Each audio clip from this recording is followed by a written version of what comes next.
Começou, né? Gente, boa noite. Desculpem aí o mini delay aqui para a gente começar a aula, mas é bom que já juntou bastante gente aqui da turma. No começo a gente só estava com 15 pessoas, algo assim.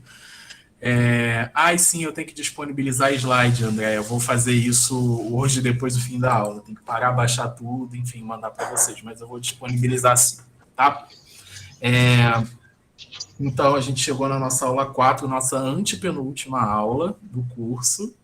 A gente já está se encaminhando para o final, e aí a gente entra numa parte bem mais, pelo menos eu adoro, que é para falar de tipografia.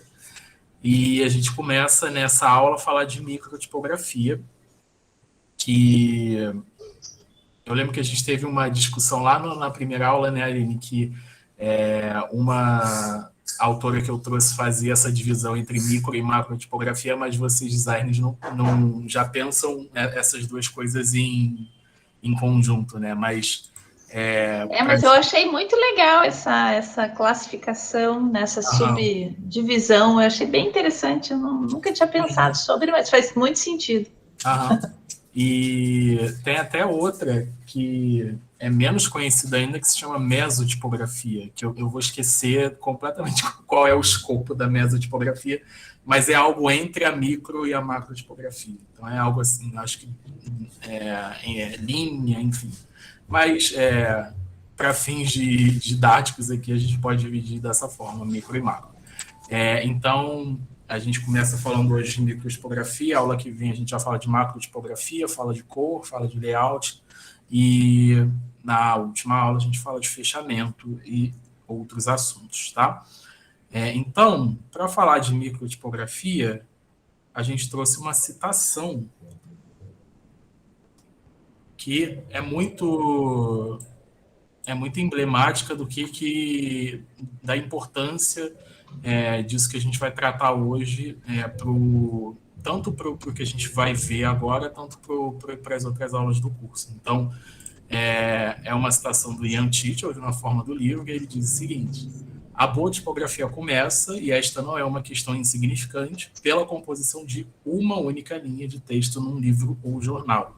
Né, e ele vai falando de uma série de questões de espaçamento e de como, compondo uma única linha com a mesma fonte, enfim, com o mesmo texto, a gente consegue ter uma linha agradável de ler e uma linha desagradável de ler. Então, a gente vai começar a ver aqui essas questões mais técnicas de tipografia, e a gente começa num nível mais micro, tá? Mas a gente começa pela história. E aí, a Aline vai dar esse panorama aqui para vocês, partindo lá de Gutenberg. Vai lá, Aline. Vamos lá.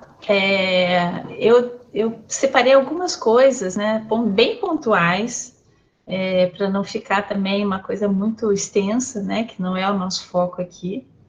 Mas a gente, na verdade, e é uma disciplina que eu ministro na faculdade para os meus alunos, e na verdade eu vejo com eles muito anterior, uma parte bem anterior, né, isso, enfim, onde começam esses primeiros esboços do homem registrar de uma forma, né, pensando na reprodução dessa informação, né, porque, enfim, lá nos nossos ancestrais, os homens que viviam nômades ainda, né, em cavernas e tal, que faziam o registro, né, do seu dia a dia, faziam isso de uma forma que ela não podia ser reproduzida, né, enfim, nas paredes, né, enfim.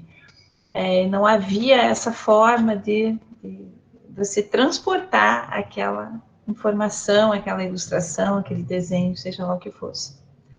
E aí, a partir, né, ao longo dos séculos, essa necessidade foi surgindo, o homem buscava, né, e buscou e encontrou diversas maneiras de imprimir, né, a sua marca, enfim, seus sinais, né, que depois evoluíram para os nossos alfabetos diversos que temos.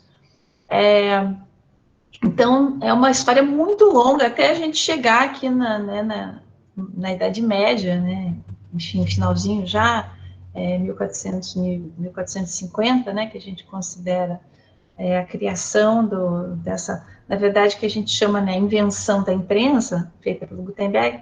Na verdade, o que ele pegou foi organizar uma série de inventos e de processos que vinham sendo, né, feitos, e conseguiu criar uma geringonça, a máquina que desse conta, né, de acelerar o processo sem que esses impressos precisassem ser manuscritos. Essa que era a grande questão. Até então, os livros eram manuscritos, né, eram feitos à mão, e isso, enfim, gera uma série de questões, né, além da variação, né, enfim, de escrita, a demora, imaginem, né, a demora para fazer uma obra qualquer que fosse. Então, tudo isso complicava, né, o processo de democratização, né, desses impressos. E o Gutenberg foi esse cara, né, inteligentíssimo, que criou esse sistema, né, do Gutenberg. Primeiro para fundição de tipos, né, onde a gente vê aquele esquema ali primeiro, onde ele tinha uma punção, que era o desenho da letra, né, esse primeiro bloquinho aqui que a gente está vendo com a letra A. Isso, obrigada, Yuri. Então, é a punção onde você esculpe em relevo, né, a letra que você vai querer ter o tipo fundido, bate esse punção numa matriz, que é esse segundo bloquinho, onde a impressão dessa punção em relevo sobre a matriz, ela vai gerar, né, enfim, um baixo relevo, onde dentro dele que o metal vai ser despejado ali no molde de tipos, e depois o tipo molde, aqui embaixo aparece, né, o molde aberto, aqui em cima ele fechadinho, e ele é aberto com o tipo, né, moldado, ele está com a letrinha H.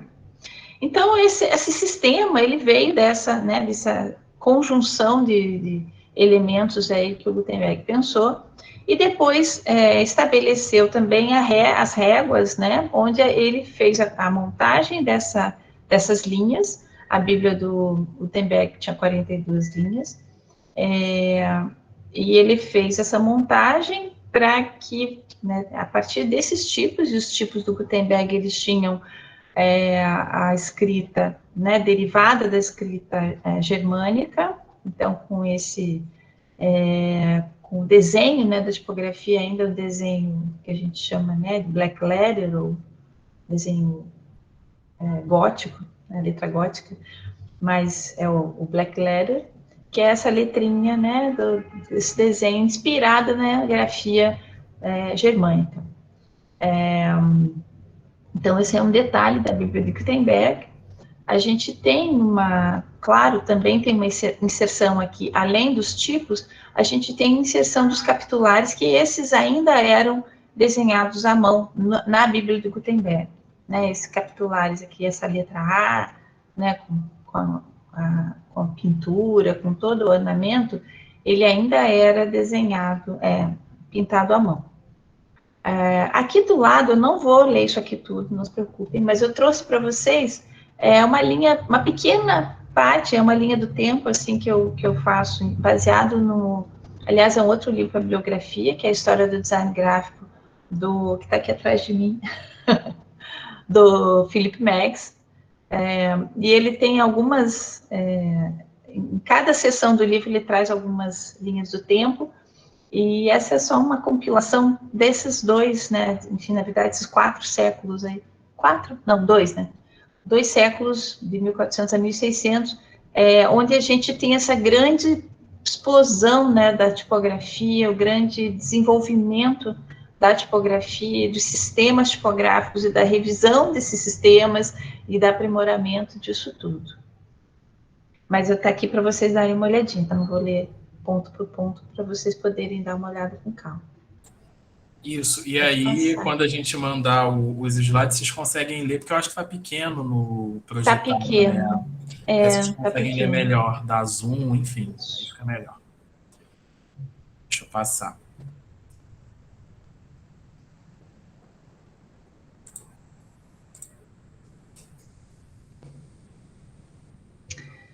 E bom, com esse andamento, né, com essa evolução e novas pesquisas e estudos, a gente vai andando, né, a Alemanha, nesse período, né, do século XV e XVI, Nuremberg, principalmente, se torna um grande centro gráfico, né, e não é à toa, né, que de lá vem uma das nossas principais máquinas impressoras, né, que são as Heidelbergs, que são grandes dominantes no universo da impressão gráfica de livros, né? São máquinas incríveis, assim, que eu tive já o prazer de conhecer, assim, de pertinho, né? Máquinas imensas que têm um tamanho de um quarteirão, dá até medo, né? Que entra o papel aqui, do outro lado sai o livro pronto, lindo, maravilhoso, impresso, todo montado, costurado, e uma coisa incrível.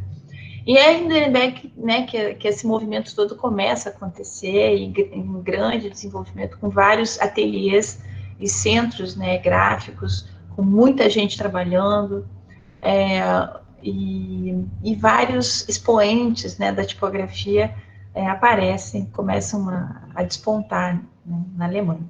O Dürer, né, que era um gravador, matemático, pintor, tipógrafo, era tudo, era um cara genial, foi uma dessas pessoas que enveredou também pelo desenho da tipografia, né? Todo o resto, todas as incríveis coisas que ele fez, ele também, né, aqui em cima a gente vê, né, um estudo num livro dele, de esboços, e, enfim, dessa busca pela tipografia, pela elegância e pela saída, né, da tipografia inspirada na escrita, enfim, manuscrita germânica. E aí, aqui ao lado, a gente tem, em paralelo a isso, né, um estudo do Nicholas Jenson, onde o Jenson, a gente já vê a mudança, né, e essa tipografia do Jenson, eu adoro, ainda uso muito o Jenson. Exatamente, Andréia. Essa aqui em cima é do William Caxton, né, que era um impressor inglês, que ele fez como se fosse um ex-libris dele, era uma marca que eles colocavam nos livros, né, ou nos impressos que eles faziam. A do Aldus também eu não trouxe aqui, mas o Aldus Manuzio também era um cara, né, que foi incrível na Itália, e que desenvolveu também uma série de novos sistemas e de maneiras de compor tipos, né? Ele foi super inovador, tanto que um dos primeiros programas de editoração eletrônica que a gente teve foi o Aldus PageMaker, né? Que era um programa independente, né? Isso lá quando eu comecei a trabalhar em editoração, no final dos anos 80, o PageMaker era um programa independente, e ele trazia, né, a carinha do Aldus, o perfil dele, que era o ex-libris dele. E depois derivou para a Adobe PageMaker, aquele. Isso. Depois eu tenho ele aqui, eu só não coloquei nessa página porque ia ficar muita coisa, mas exatamente, é uma âncorazinha. Que acho que é em Deixa eu só Veneza, né? Que ele mostrar também. que eu estava vendo isso outro dia. Vou parar de apresentar rapidinho e já volto. Uhum.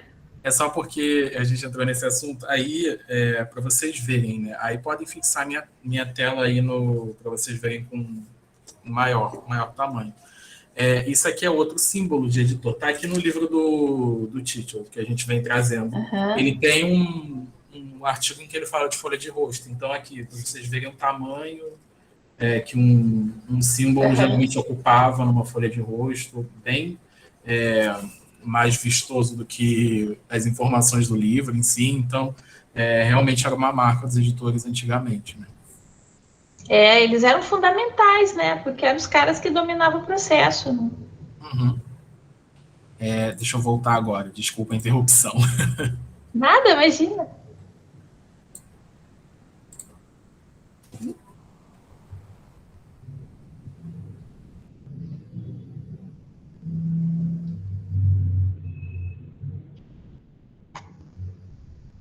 E acho que peraí, deixa eu botar você. Agora sim, eu tinha deixado você em destaque, não estava conseguindo ver. Agora sim. Então, e do Jenson, né, que é esse carinha aqui, desenho dele. E esse é a marca, exatamente a marca dele, que eu acho linda demais, assim, né, super moderna e uma coisa super, né, muito tipográfica, né, adoro, acho muito legal. E a tipografia que o Jenson desenvolveu, ela traz essa preocupação da extrema legibilidade, né? Que era uma coisa ainda muito incipiente, né? Que os tipógrafos buscavam essa forma de compor, né, textos, compor livros. É incrível, é muito linda. Adoro essa marca da Jenson, é muito incrível. E que traz aí, a gente já percebe muito claro, né, essa aproximação esse cuidado, né, e aí eu fiz questão de botar isso, apesar de a qualidade, sim, ele está meio desgastadinho mesmo no livro está assim, mas a gente percebe essa preocupação da entreletra, né, de como ele já tinha, claro, tem as ligaturas, né, porque, enfim, na linguagem que ele, eu acho que é em latim isso aí, né? Ou é italiano ou é latim. Então, mas a gente já percebe essa preocupação, e foi uma preocupação que um pouquinho depois, né, em 1533, 1532, o Garamond também traz, né, no projeto dele, da tipografia dele, né, que também levou muito tempo para chegar na tipografia que ele queria. Em 1532 ele lança o seu primeiro alfabeto, né, fundido, que é um Garamond que a gente, enfim, usa e trabalha e retrabalha, e tem uma série de ajustes, né, que a gente hoje tem essas várias fontes digitais inspiradas na fonte do Garamond, mas que são derivadas do projeto original dele. Né? E eu uso muito essa Jenson, não exatamente essa, mas a fonte digital inspirada na tipografia dele, que eu gosto bastante. Assim.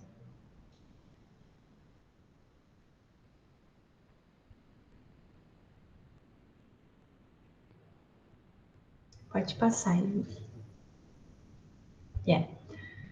Um pouco depois, né, ou bem depois, né, enfim, no meio do caminho aí existem os projetos da Caslon, né, do William Caslon, do Baskerville, né, John Baskerville, que são caras importantes, né, fundamentais também no projeto de tipos, né, foram ingleses.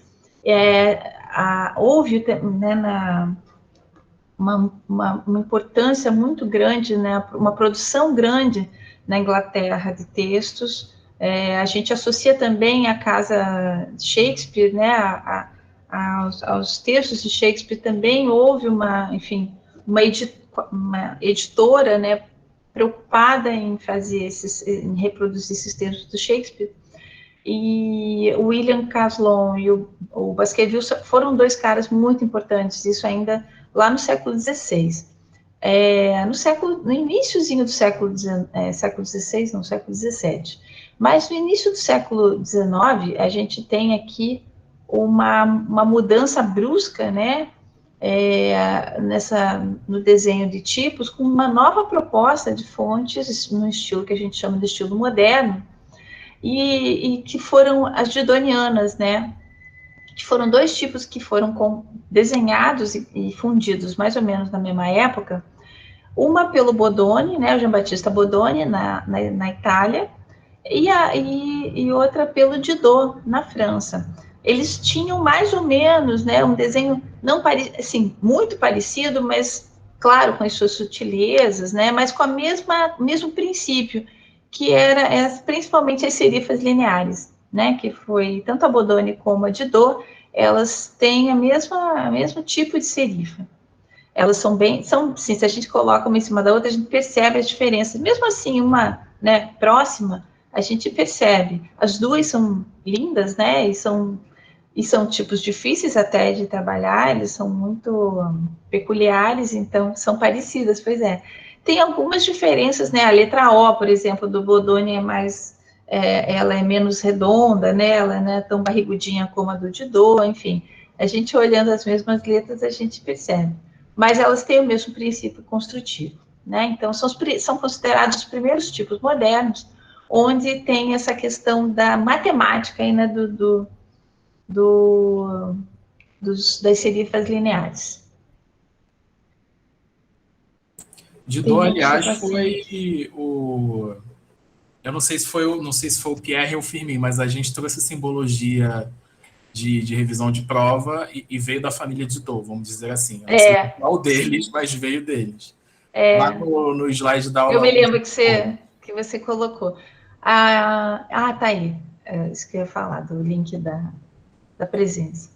E o manual tipográfico do Bodoni, ele só foi impresso, né, depois que ele morreu. Foi uma produção póstuma dele. Ele não viu pronto o manual tipográfico em 1818, porque ele já tinha morrido. Mas, enfim.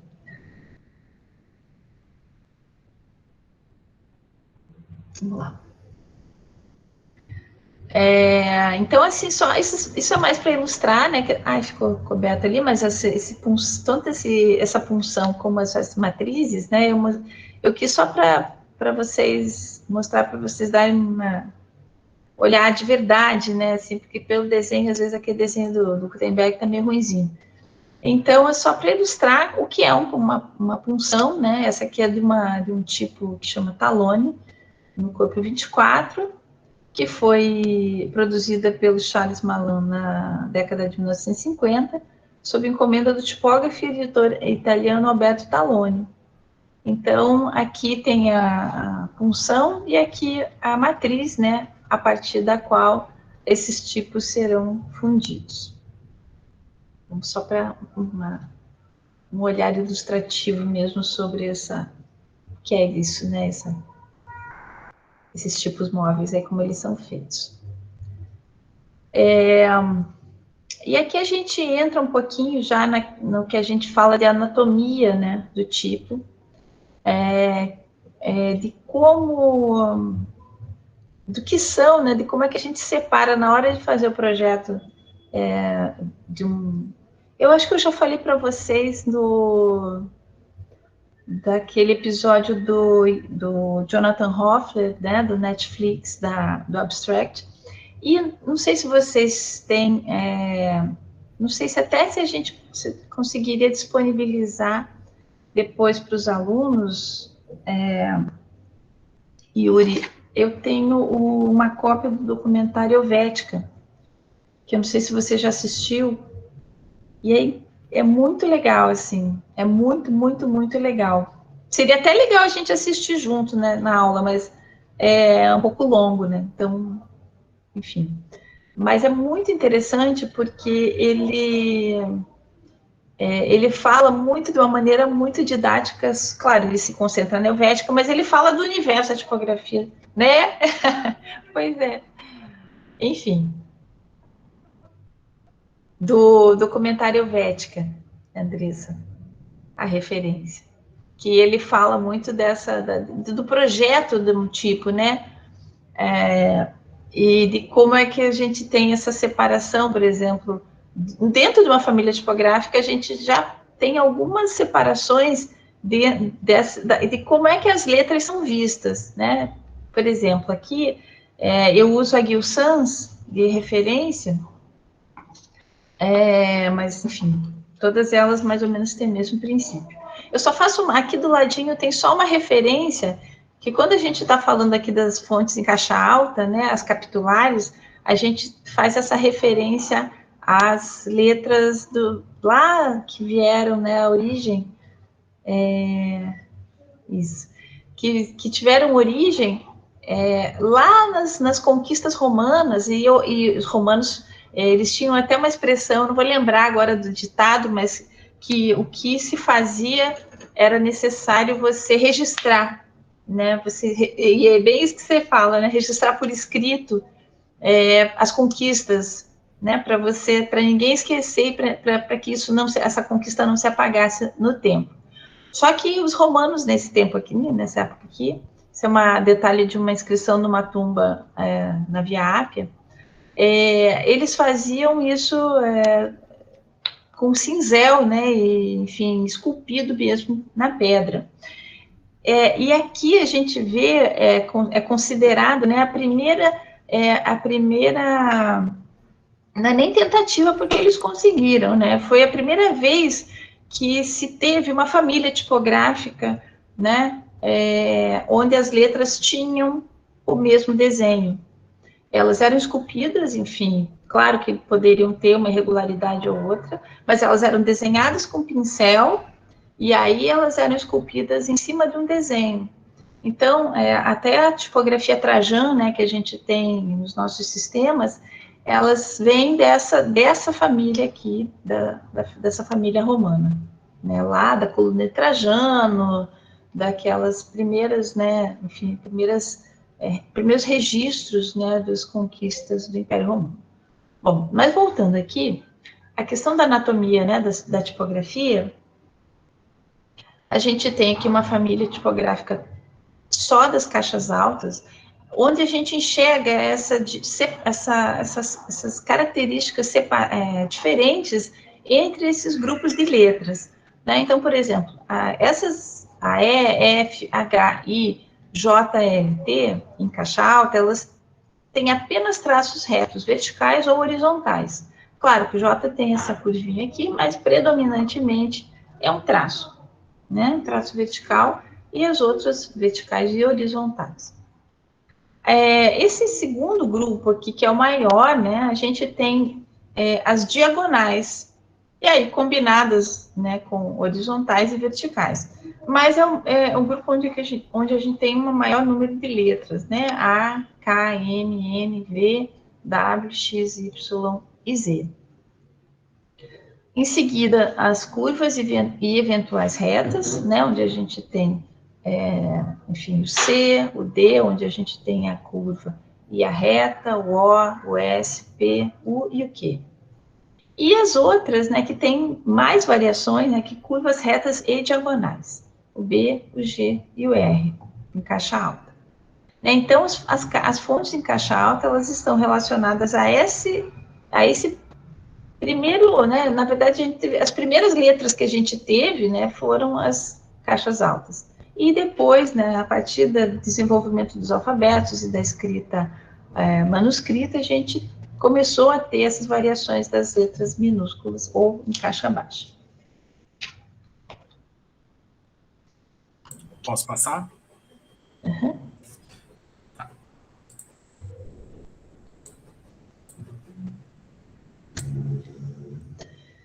Assim, aqui a classificação dos tipos, né, que é uma coisa, existem diversas classificações, muitas classificações de diversos tipos.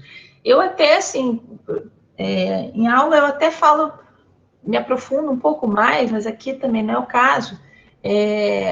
Existem classificações por tipos, né, apenas esse que eu vou passar, né, para a gente levantar essa questão. Os sem serifa e com serifa, a gente já vai ver, eu já vou falar um pouquinho depois, com mais detalhes, essa questão do desenho, da anatomia da serifa em si, das terminações, mas essa é uma divisão muito básica para a gente, né, e ela é fundamental para a gente entender as características, né, e como é que a gente pode usar cada tipografia para coisas específicas. Mas existem muitas outras, existem, inclusive, classificações em cima do desenho das serifas, né, da diferença entre elas, então é uma coisa de doido, assim, que não acaba mais. Então, mas basicamente, né, uma das classificações que a gente utiliza são os tipos sem serifa e com serifa. A serifa, né, é o acabamento na abertura e fechamento de alguns tipos e tem formas variáveis. Então, eu costumo dizer que é esse pezinho das letras, né, de algumas letras, de famílias tipográficas, né, que tem esse acabamento aí. Isso aqui em cima também. E os tipos sem serifa, eles não têm esse pezinho, eles têm um acabamento, né, eles acabam na haste da própria letra. Bom, aqui tem alguns exemplos dessas diferenças, né, de serifa, que depois, enfim, derivam para muitas outras classificações, mas basicamente a gente tem, né, a serifa estilo antigo, ou onde ela tem essa terminação mais orgânica, como um exemplo, né, da Garamond, onde ela não é tão geométrica como a Baskerville, por exemplo, né, que ela já tem uma curva bem geométrica, um desenho ali feito, né, de uma forma bastante matemática. Então, a Baskerville, né, desenhada lá pelo John Baskerville, 1780, mais ou menos, ela traz o que a gente chama de serifa de transição, né, que é uma serifa intermediária entre esse desenho mais molinho da Garamond e a linear do Bodoni. Então, ela tem uma... E tem várias famílias tipográficas, você quer Baskerville é uma só, né? Tem muitas, né? A própria Caslon também está dentro desse grupo. A gente tem um grupo das Bodonis, né? Com essa serifa linear, que tem essa questão da matemática, né? Do ângulo, do rigor, enfim, muito, muito, muito certinho, que a gente considera as modernas. E depois também tem um outro grupo, né, bem grande, que, como o exemplo dessa Josephine Slab, que é uma tipografia bem moderna, mas, enfim, temos muitas, a geométrica assim também, que tem a serifa quadrada, né, que a gente chama de serifa egípcia, né, que é essa quadradinha, né, enfim, que tem a mesma espessura da haste e com um acabamento, enfim, a serifa quadrada. É uma tipografia muito forte, né? Ela traz imprime, né, uma força nesses material que a gente vai, esses materiais que a gente vai trabalhar. É isso. Tem mais algum? E aí para fechar essa parte, né, do desenho da letra, né, da anatomia, trazendo também um pouco pois é, não sei te dizer. Eu até tenho um livro aqui do Cláudio, que ele fala muito todas essas. E tem o Vademecum de tipografia também. Eu vou passar essa referência para vocês, se vocês se interessarem. Tem um livro do amigão meu, que é um livrinho bacana. Vou até escrever aqui. Vademecum. É tipo aquela brincadeira, né, daquela coisa de direito. Não sei se é escrito assim. O nome dele é Naotaki Fukushima e Antônio Matiniano Fontoura, que era meu professor na faculdade. Esse livrinho traz todas essas explicações. Olha, talvez até seja, André, mas eu não vou arriscar afirmar que era, porque eu não tenho certeza. Mas eu posso até dar uma procurada depois para resolvermos esse enigma. Mas é capaz até de ser, né? Mas porque faz alguma referência a alguma coisa deve ter. Acho que sim. Sim, né, Yuri? Vão receber os slides. Sim. Então, a tipografia, essa tipografia com serifa, né, que a gente está tão habituado a ver nos livros, e faz sentido, porque os livros começaram na escrita manuscrita, os monges lá que ficavam ralando a Termível Papiros. Lembra daquele filme? Não vou lembrar agora. O cara sonhava, né? Avatar. No Papiros. Tem uma sketch só sobre essa fonte no YouTube, depois vocês procurem lá. Eu acho que no Saturday Night Live. Vou procurar o link e vou jogar aqui. E aí faz sentido, né, das tipografias com serifa, porque elas vêm da tipografia manuscrita, e a tipografia manuscrita era usada nos livros. E aí, assim, aqui eu mostro um pouquinho, né, desse princípio da escrita com as penas tipográficas, né, ou caligráficas, que a gente traz, que a gente faz esse desenho. Eu até tenho uma coisa que... deixa eu ver. Tá aqui. Deixa eu mostrar um negócio para vocês, peraí. Que é um desenho que eu ganhei de um cara que é incrível, um grande tipógrafo, calígrafo e designer, que é o Cláudio Gil, que ele fez o meu nome com a pena tipográfica dele, com as penas caligráficas dele, Calma aí, de deixa eu presente. pausar aqui a apresentação para Ah, ficar é, porque senão maior. fica piquitito, né? Pronto. Então, esse aqui eu ganhei do Cláudio Gil, que é muito linda, né? Ele fez para mim e fez para os meus filhos. É um amigão nosso, marido da querida Gabriela Irigoyen, que é outra querida. É, né? Muito lindo. Fica aqui no meu painel. E o Cláudio Gil é um cara incrível, assim, nós demos aula juntos lá no IED, e que enfim, fechou, né? Uma pena, porque era muito legal. E ele desenhou tudo nas paredes, nas tipografias imensas, assim, era muito, muito lindo. E eu sou muito fã, eu adoro caligrafia, acho muito incrível. E a origem toda nossa, né? Hoje a gente teve até um retorno bem grande, né? As tipografias caligráficas. Pode voltar lá, Yuri, por favor. A gente teve muito esse retorno ao estudo da caligrafia, né, e aplicada ao design, né, que hoje a gente, enfim, com a facilidade dos programas, né, de edição, de desenho de fontes, de tipos, é bem legal. Então, aqui eu mostro um pouquinho essa origem, né, que é nas penas caligráficas. Então, aqui a gente, né, o uso da variação da espessura das hastes da letra é apenas pela inclinação, né, dessa pena. Aqui é onde a pena pousou, né, então fica esse gordinho, que é aquele acúmulo da tinta mesmo, aí ele vai, desce, e aqui é onde a pena levanta do papel. Então, aqui é serifa, né, que é aquele acabamento que a própria pena faz, você faz o desenho e você, com a própria pena, você faz o acabamento no horizontal, então a serifa vem daí, desse acabamento. Então, a diferença entre as espessuras dos traços de algumas letras, né, começa as duas verticais, as diagonais do A, origina-se no desenho com penas caligráficas, assim como diversos detalhes das letras que foram alterados e incorporados pelos designers. Então, quando quem desenha, né, eu não me incluo nisso, porque eu só uso tipografia, não desenho nada de tipografia, para mim é como assim, tipo, os deuses do Olimpo, os tipógrafos, para mim, são pessoas, né, totalmente dotadas de uma capacidade que eu acho incrível, assim, de projeto. E aí, esses detalhes, tudo da tipografia e nos programas de editoração, tudo foi incorporado dessas coisas ancestrais, não é? É uma coisa de doido, assim.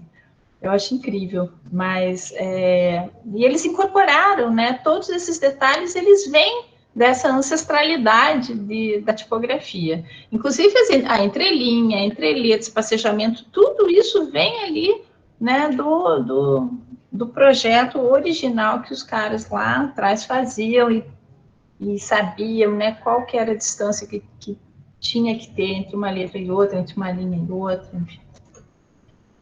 Isso aí.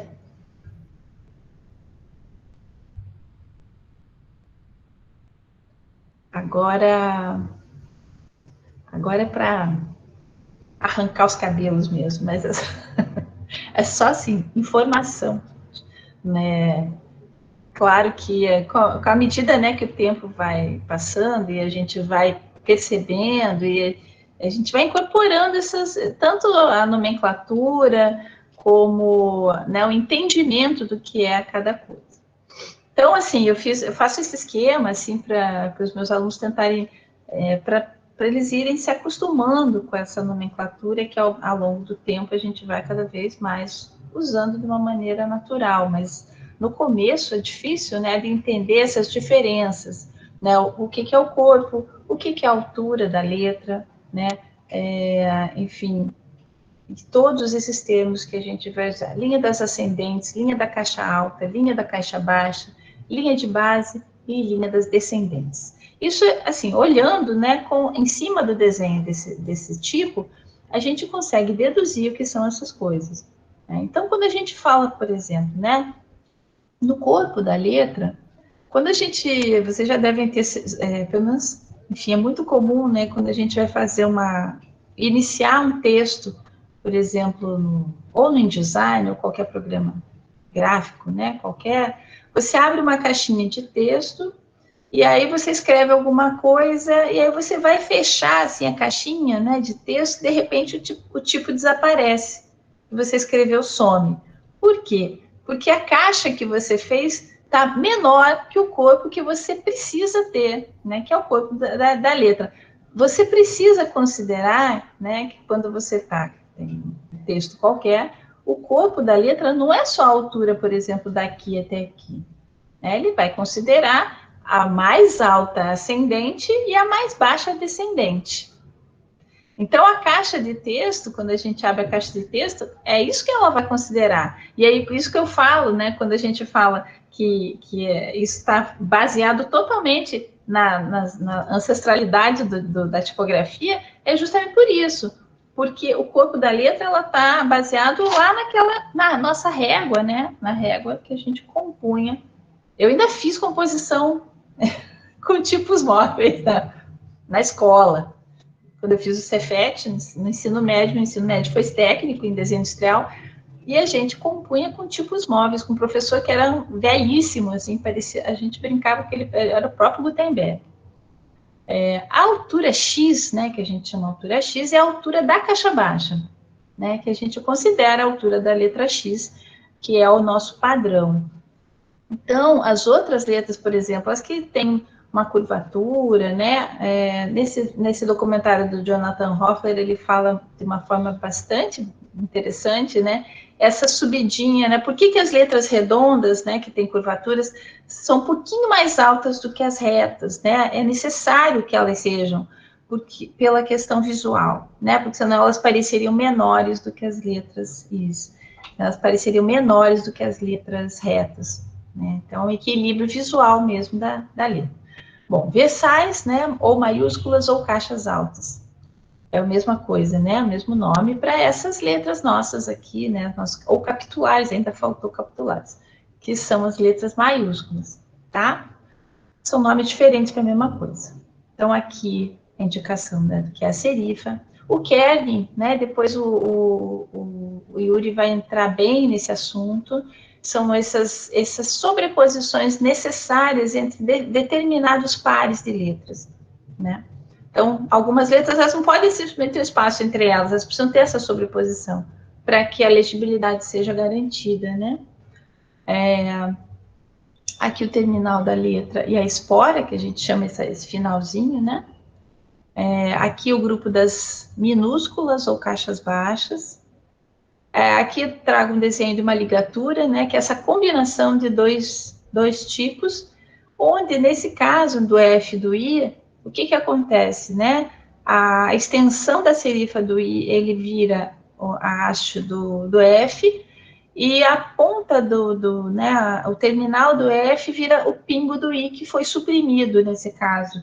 E é por isso, né, essa ligatura, ela é muito utilizada, ela pode ser utilizada no nosso idioma, né, é uma das poucas que a gente usa no nosso idioma, né, no português, porque é uma que se repete muito, né, e alguns editores não gostam, mas eu gosto muito de usar essa ligatura do F e do I, porque elimina aquele monte de pingo do I, né? E é uma letra que a gente usa beça. Quando a gente fala das ascendentes, são as hastes verticais, né? Que, por exemplo, na letra D, a ascendente, né? A haste. Pois é. As ascendentes, então, são as hastes que vão acima da altura X, e as descendentes são as que vão abaixo da altura da letra X. Aqui no G, o G é uma letra muito particular, né? Porque tem uma série de acabamentos, tem a orelha, que a gente chama, né? Que é aquela orelhinha lá em cima do G, o bojo, né? Que é o redondinho enfim, por mais variação que tenha, né? O G ele tem uma configuração assim, deve ser uma letra dificílima de desenhar. E os versaletes, né? Como a gente já falou por alto, Os versaletes são letras que têm a altura da letra minúscula. Aqui ficou meio mal engembrado, acho que quando eu ampliei ficou fora do lugar, mas é para ter a altura certinha, né? Da minúscula, só que com o desenho da caixa alta. Então, é uma variação tipográfica, né, que a gente usa para subtítulos, às vezes, para variação, por exemplo, quando tem muito numeral dentro do texto, né, a gente às vezes usa em versalete para não ficar assim, século XX, século XXI, aquele negócio em romano, ficar em caixa alta, às vezes fica muito incômodo, então pode ser usado. Tem vários recursos, né, que a gente pode usar os versaletes. Acho que é Eu isso. acho que vale dizer aqui também, eu quero mostrar a ligatura aqui para o pessoal entender o porquê da ligatura, mas antes de falar do versalete, porque eu acho assim, muito fácil a gente entender que o versalete é uma maiúscula com tamanho menor, né? E tecnicamente, assim, não é isso, sabe? Ela tem um desenho diferente de uma letra maiúscula. Se vocês forem pegar, todos esses livros que a gente está mostrando aqui ao longo do curso, se vocês forem pegar, quando eles falam de versalete, eles vão comparar uma maiúscula diminuída e um versalete real. São desenhos diferentes. Ai, meu Deus, eu vou. Está aqui. O Rochuli, né, que fala do detalhe na tipografia, ele dá uma definição que eu gosto bastante. Que ele fala que o versalete é uma letra maiúscula com a dimensão ótica da letra minúscula.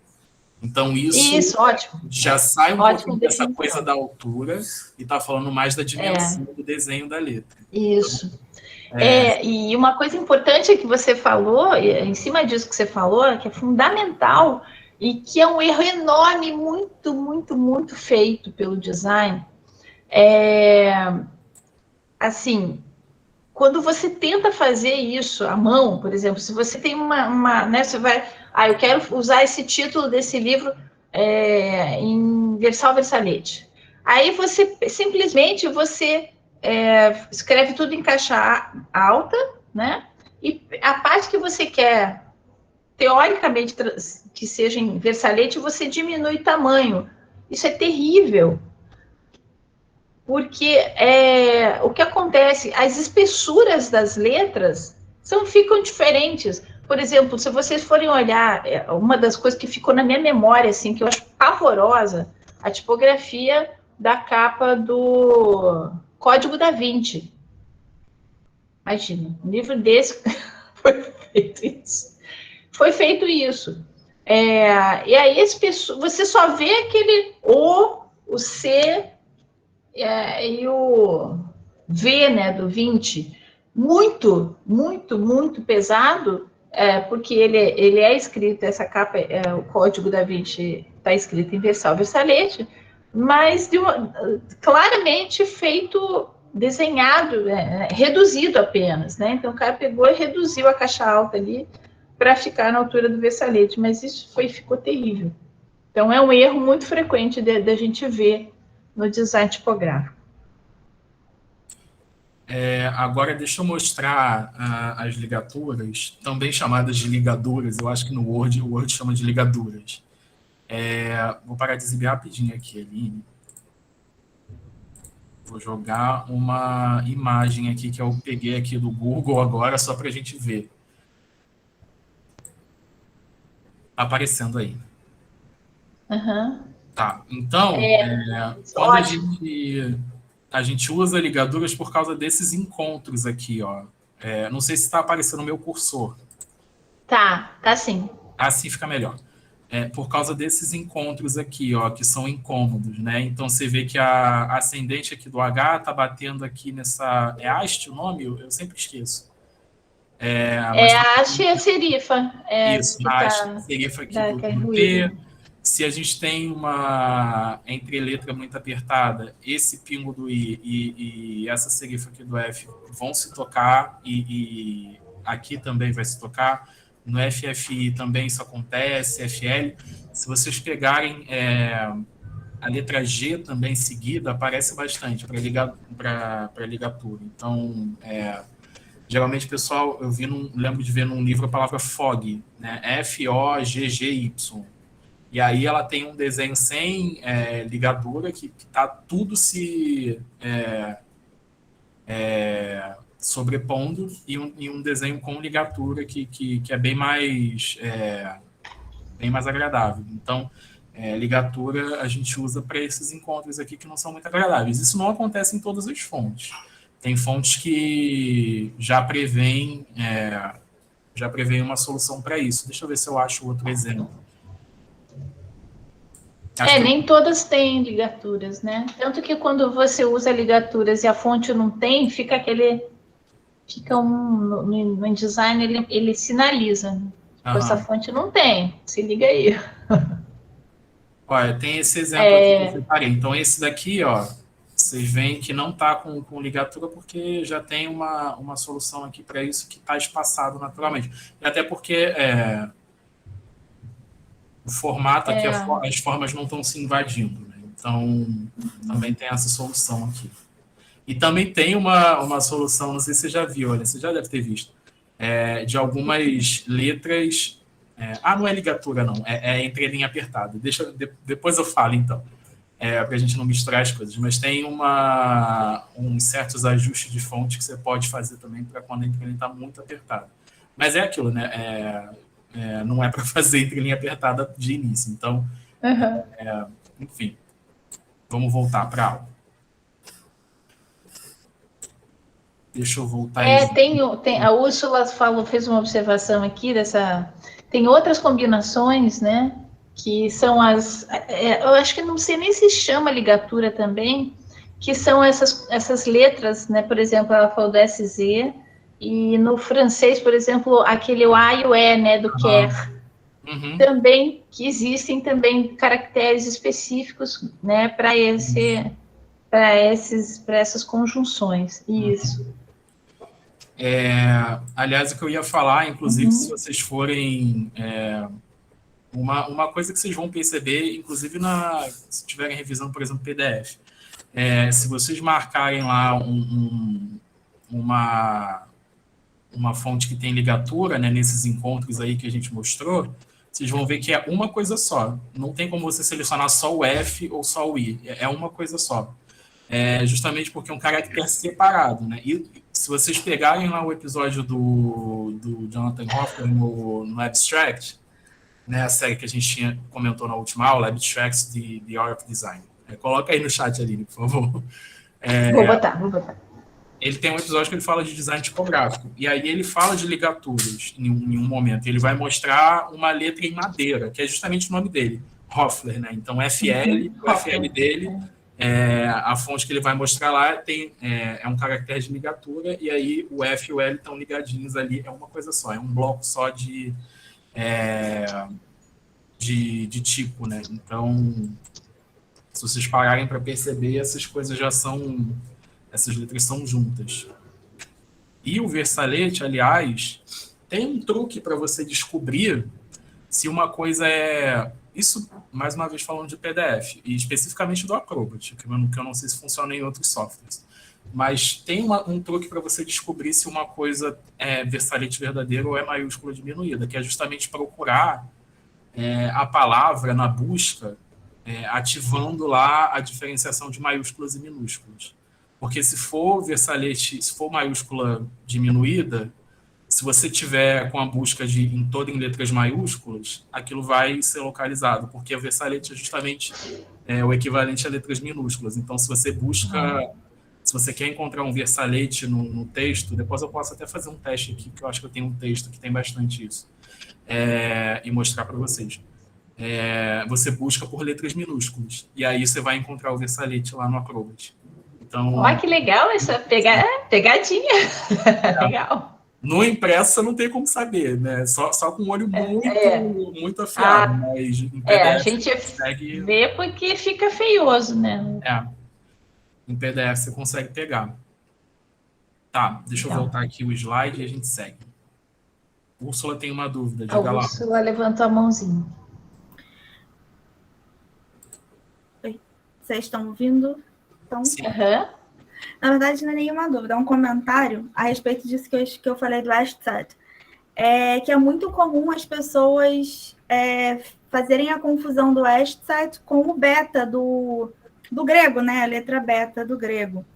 E tendem a substituir uma pela outra, só que para quem está habituado é extremamente diferente, o desenho é muito diferente, porque o beta tem tipo um rabinho, né? E eles são duas coisinhas separadas, é como se fossem duas coisas separadas. E o Esthete, ele não tem um rabinho e ele é um traço só. Quando você vai escrever à mão, isso fica muito claro.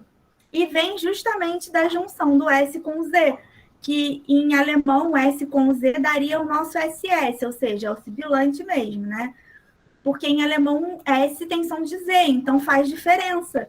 E aí, para quem está começando, ou para quem não conhece, acha que o beta e o Esthete são a mesma coisa, mas tipograficamente são diferentes, e o desenho, para quem está habituado, até a maneira de fazer o desenho à mão é diferente. Olha, que legal isso, né? Quando você está falando aí, Úrsula, eu abri aqui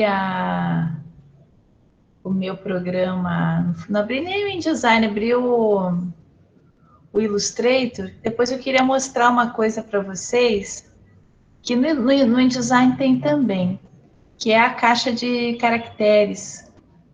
Mas pode ser depois, né? Ou, não sei, Yuri, só para não quebrar a sequência, Você que porque sabe, tudo bem for agora.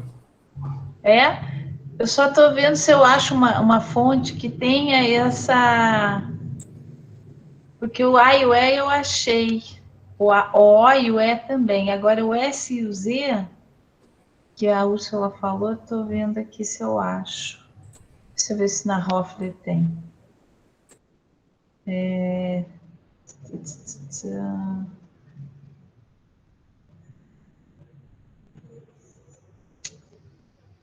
Puxa, tem um monte de. Ah, tem o S e o T e o C e o T, mas o S e o Z não achei. Talvez numa que tenha o idioma eslavo. Tem que é alemão, né? Não é eslavo. Que as letras polonesas também, elas têm umas coisas muito loucas. Mas deixa eu ver. Ah, tem uma variação. Posso compartilhar aqui? Pode, deixa eu parar aqui. Tá. O nome da letra é. Não consigo nem falar isso. Deixa eu ver aqui. Janela do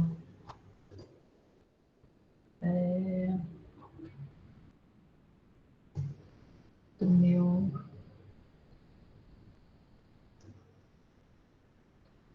Eu acho que tem que ser. Deixa eu ver se eu consigo. Vocês conseguem ver? Que eu não sei se vocês conseguem ver o meu menu. Que eu tô. O menu não. Você está com alguma coisa aberta ali? Tô caixinha de glifos, mas acho que não, né? Eu Eu acho acho que que tem que ser se a você tela. compartilhar a tela inteira. A tela inteira. Tá, deixa eu fazer isso. Tela inteira. Deixa eu ver aqui do InDesign.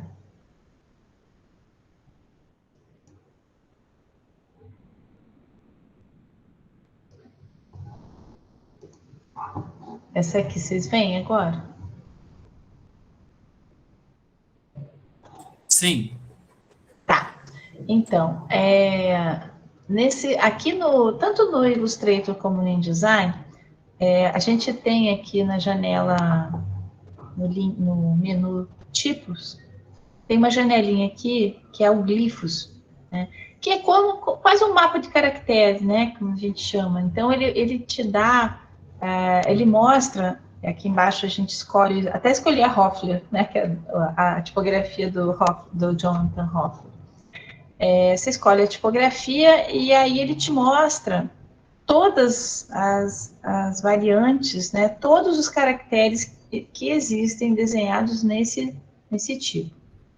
Então, aqui, está vendo, tem uma série de letras, e aí o Hoffler, ele tem aqui, né, uma grande variação de tipos e de caracteres, em vários idiomas diferentes. Tem aqueles que são sinalizados, né? Enfim, vários idiomas. Aqui as ligaturas, né? Que a gente estava falando. Ó, tá vendo? Tem umas combinações, tá vendo? Muito de outros idiomas. Né? O polonês, que tem esse L cortadinho. Aqui também, tá vendo? Uma série de ligaturas que a gente, enfim, desenhadas, né? Especificamente, e essas aqui, por exemplo, que a gente está vendo, são versaletes. Né? Diferente das caixas altas lá em cima, né? Que são os versais. Então, a gente vê que tem claramente a diferença, né? De desenho nesses tipos, dos versaletes, dos versais. E aí a gente tem essa grande variação de desenho. E cada tipografia vai ter os seus caracteres, né? Por exemplo, se a gente for ver na Garamond, né? A Garamond tem aqui os seus caracteres, enfim, tem menos variações do que aquela que a gente viu. Né? Mas mesmo assim a gente tem aqui algumas particularidades. Tá? Então vamos voltar. Deixa eu parar de compartilhar. Prontinho. Ah, é essa, tá. Então, é essa letra aí. Pois é, eu sempre achava que era a beta, essa que você está me mostrando. Agora eu sei, então. É 7. É assim que fala? Não sei.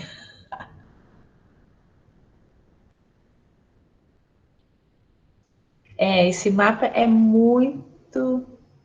Sim, esse mapa é incrível, assim. Agora você tem que saber qual idioma que você está trabalhando, né? Exatamente. Bom, continuando aqui, tipografia é uma coisa muito louca, né? É uma coisa sem fim. Bom, então, mais uma particularidade, né, que a gente vai falar em relação a famílias tipográficas. Diferentes fontes do mesmo corpo podem ter alturas diferentes, né, alturas X diferentes. Desenhos com maiores alturas X representam fontes com o olho mais aberto, mais legíveis em corpos menores, porém requerem maiores espaços entre linhas para alijamento dos blocos de texto.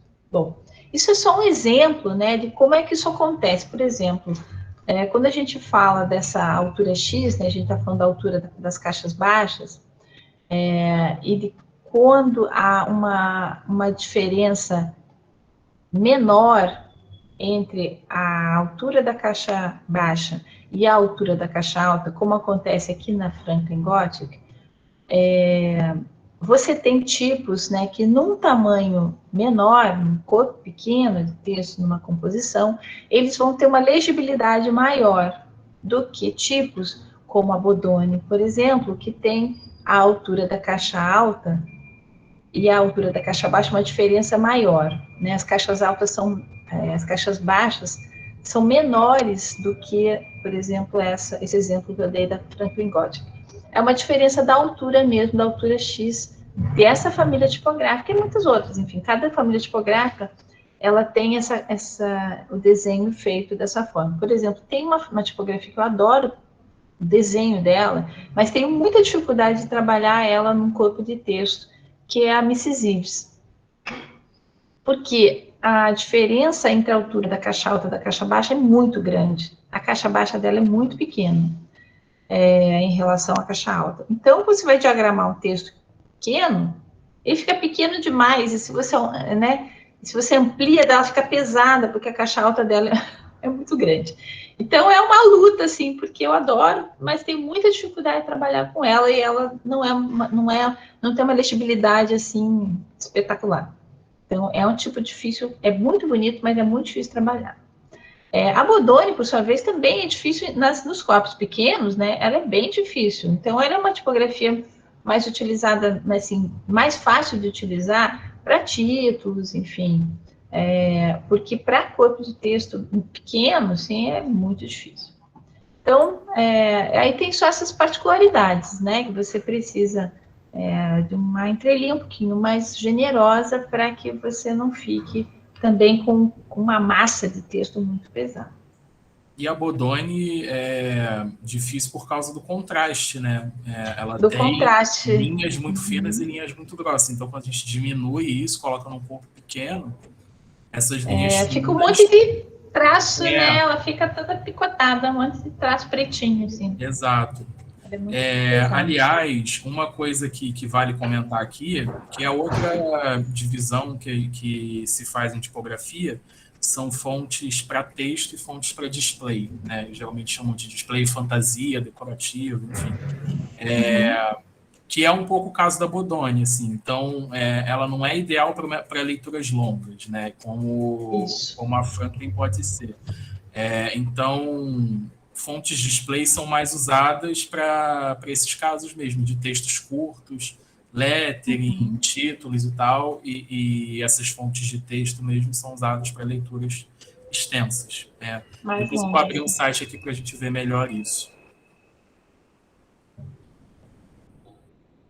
Então. Eu vou abrir agora, porque a próxima parte já é as outras questões de anatomia do tipo. Então, eu vou parar de compartilhar aqui e a gente vai entrar num site que é muito legal para vocês fixarem um pouco disso que a gente está trazendo aqui. Deixa eu compartilhar a guia.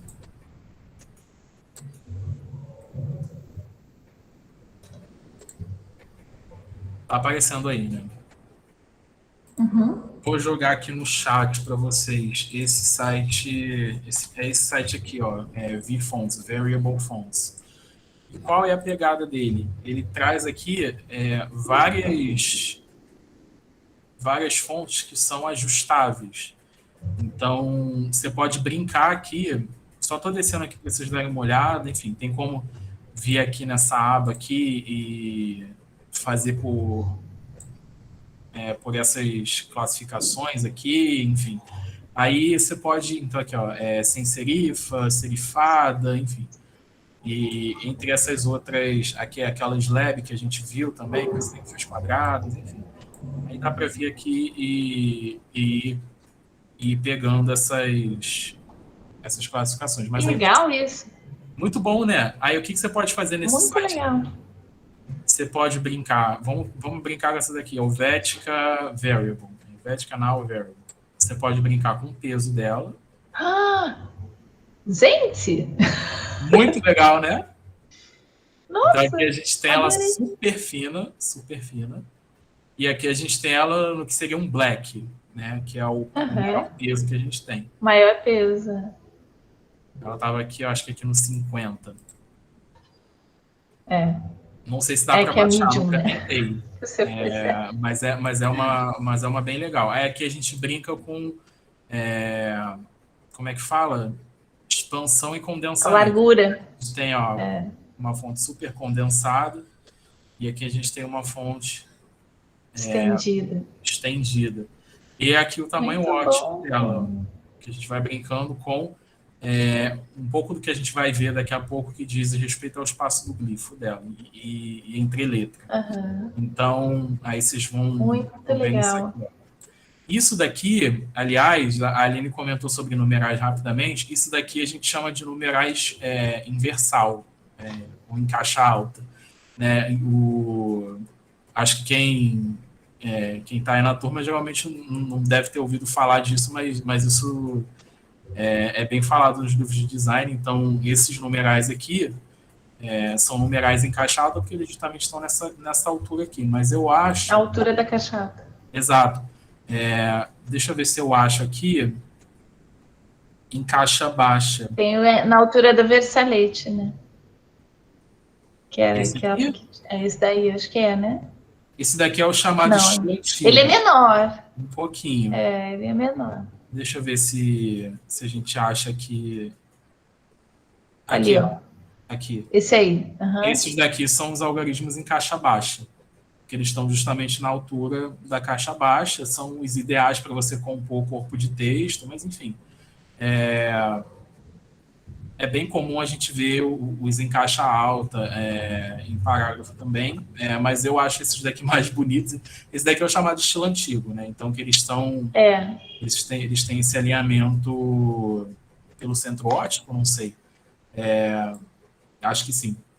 Eu acho que Mas sim, porque tem o sobe e desce, né? Esse sobe e desce pelo centro ótico. das ascendentes. E então eles têm aqui, né, descendentes, aí aqui um ascende, a linha da a altura X, enfim, são os em caixa baixa, tem os em versalete também, que a Aline mostrou em alguns slides atrás. Mas aí, deixa eu ver se tem mais alguma.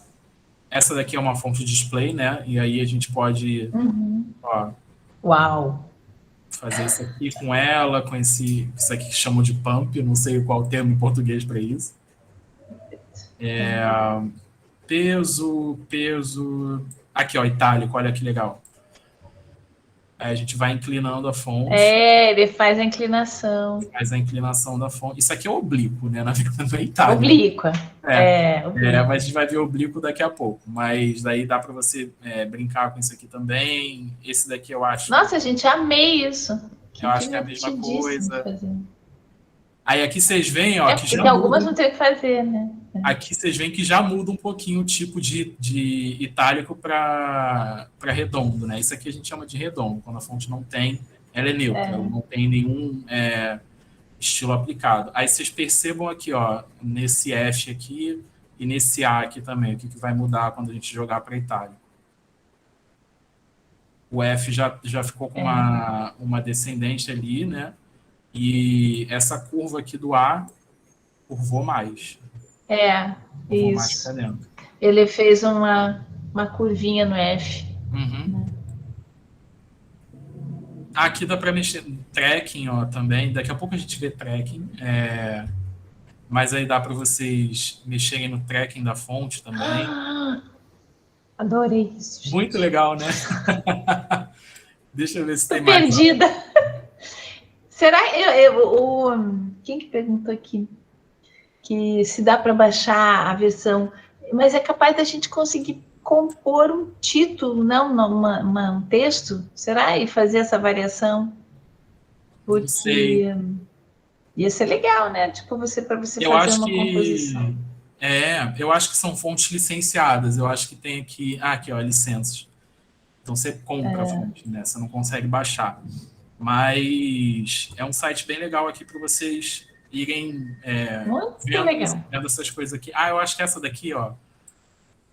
Olha que interessante isso aqui, ó. A gente está mexendo na inclinação dela, aí ela está inclinada aqui, ó. Percebam esse A aqui. E aí a gente chega num ponto. Viu? Então, essa faz o itálico certinho. Que isso aqui que muda o desenho, né? Isso aqui é itálico. O A, pelo menos. O A. Acho que não tem nenhuma outra que está mudando. O que muda mesmo, né? O que mais a gente percebe é no A. Que é o que é esse A que tem essa barriguinha. Enfim, dá para vocês visitarem aqui e irem vendo isso. Enfim, tem várias fontes aqui para. Aqui, ó, para mexer na serifa também, ó. Essa daqui é Slab Serif. É uma egípcia aí. É uma egípcia. Isso. E aí, ó, vocês tiram a serifa, adicionam a serifa, enfim.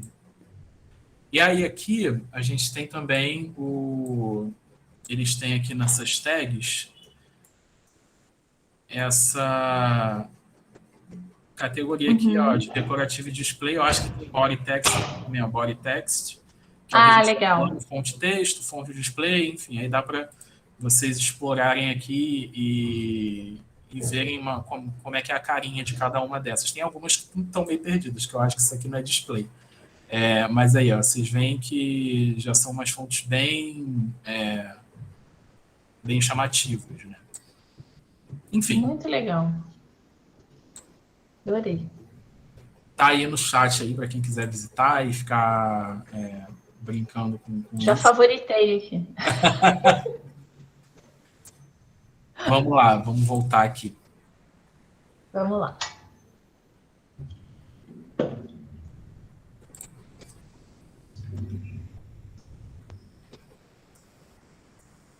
E aí a gente passa para falar de formas também, né? A gente viu algumas características da anatomia do tipo, aí a gente vê aqui também, começa a ver os espaços em branco, né?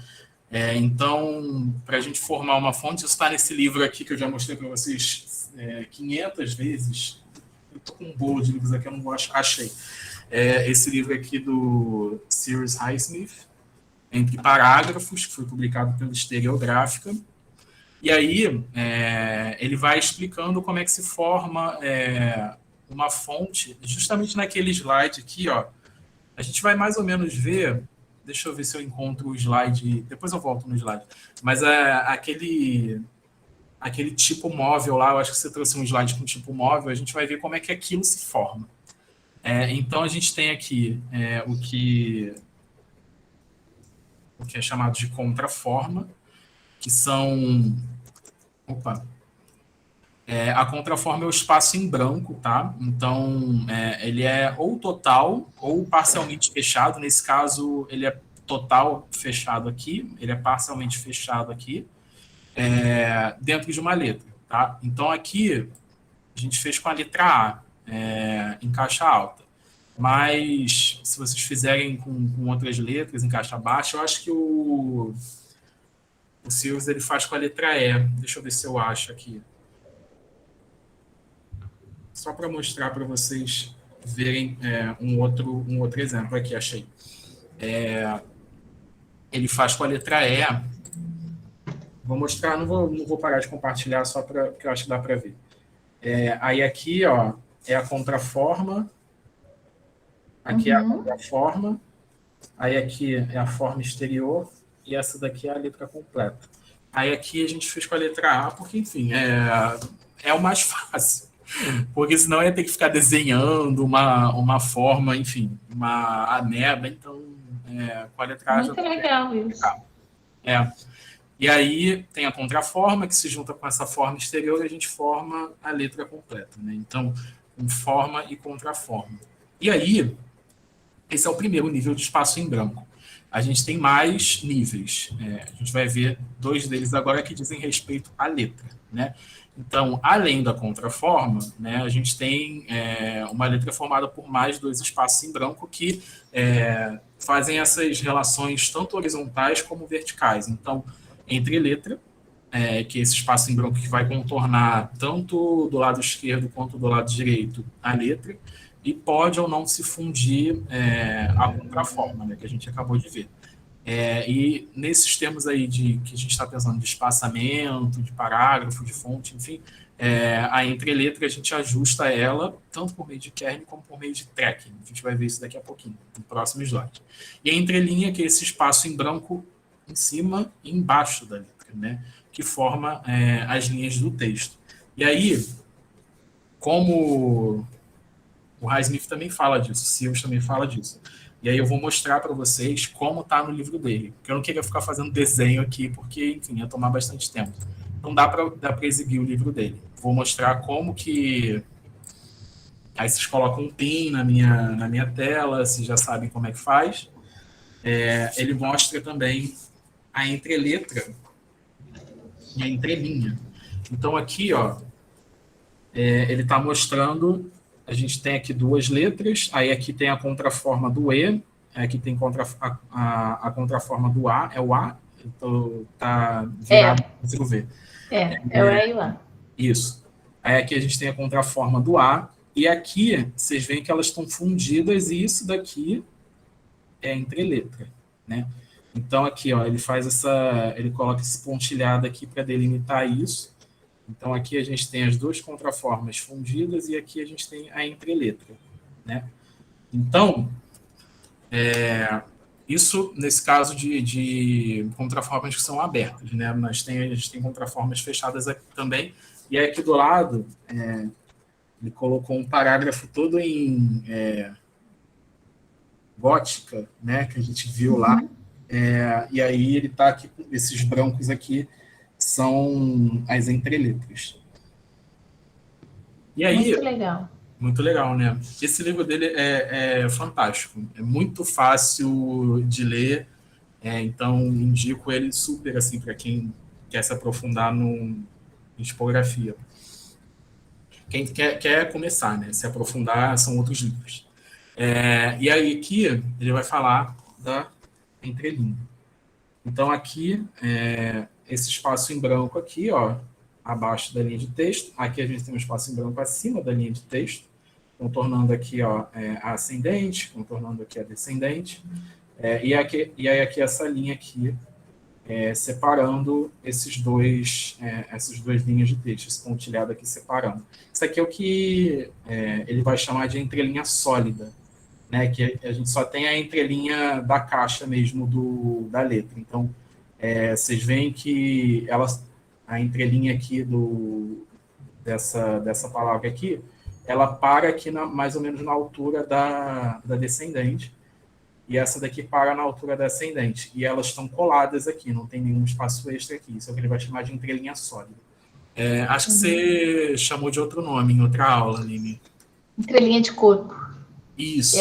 Como se fosse a mesma, sem nenhum espaço a mais, né? Aham. Por exemplo, corpo 11 sobre entrelinha 11. Aí vai ter essa característica. Aham. E aí aqui também outro exemplo, né, da entrelinha, mas aí, isso daí a gente já mostrou. E aí tem mais um desenho dele aqui, ó, que é justamente o que a gente está falando, que é espaço do glifo. Então aqui, ó, contraforma da letra N, entreletra da letra N, entrelinha da letra N, tudo isso junto vira o espaço do glifo, que é justamente aqueles tipos móveis lá. Se vocês forem ver, do corpo. É isso aqui, o corpo. Então, por que tem esse espaço aqui embaixo? Porque a gente tem que ter esse espaço por causa das descendentes. Por que tem que ter esse espaço aqui em cima? Porque tem que estar na altura das letras maiúsculas. Então, quando a gente vê em letra minúscula, causa um certo estranhamento, mas esses espaços aqui são naturais de uma linha de texto, porque a gente tem, nesse caso aqui, essa fonte, ela está na altura X dela, ela não vai para cima, ela não vem para baixo. Mas a gente tem outras letras que vão, então ela tem que seguir essas mesmas proporções aqui. Então, esse é o espaço do glifo, né? Que enfim, é uma organização bem legal assim, para a gente entender esses conceitos. Eu acho que esse livro dele explica isso muito bem, e por isso que eu quis mostrar aqui para vocês, em vez de eu mesmo desenhando aqui nos slides, que podia não ficar tão claro. Mas vamos voltar? Uhum. Vou voltar para os slides aqui.